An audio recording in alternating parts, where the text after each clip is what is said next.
R. Kelly va passer de nombreuses années en prison. Reconnu coupable de nombreux crimes, le rappeur a été condamné à 30 ans de prison.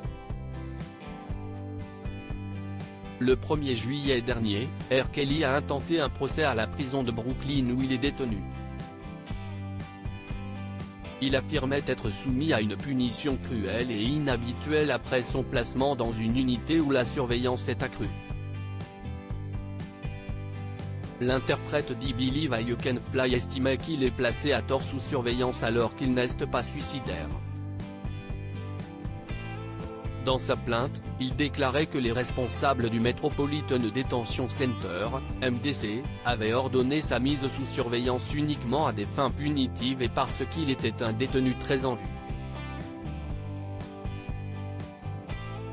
Ce mardi 5 juillet, R. Kelly a pu quitter le quartier où il était détenu depuis sa condamnation. À la suite d'une évaluation clinique, le demandeur Robert Sylvester Kelly, également connu sous le nom de R. Kelly, a été retiré de la surveillance du suicide à partir de ce matin, le 5 juillet 2022, ont annoncé les procureurs. Puisque n'est plus sous surveillance du suicide, il n'y a rien de plus que le tribunal puisse faire pour lui. Auprès de People, l'une de ses avocats comparait le pénitencier où il purge sa peine à un goulag. Les détenus sont dépouillés de leurs vêtements et sous-vêtements et vêtus d'une blouse faite d'un matériau semblable aux matériaux que les entreprises de déménagement utilisent pour emballer les meubles. Selon l'avocate de R. Kelly, les détenus dans ces quartiers étaient généralement placés dans une seule cellule sans barrière de lit. R. Kelly bientôt de retour devant un tribunal, ils ne peuvent ni se doucher ni se raser et n'ont parfois même pas de papier toilette. Les repas ne sont pas fournis avec des ustensiles, obligeant les détenus à manger avec leurs mains.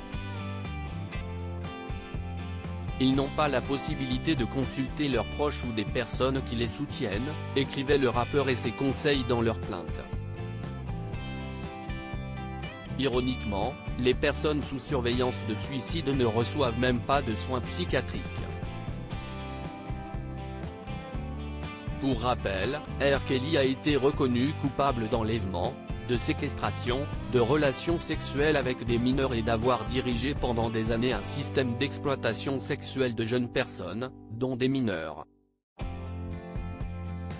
R. Kelly sera de nouveau confronté à la justice le 15 août prochain pour être jugé pour possession de pornographie juvénile et entrave à la justice.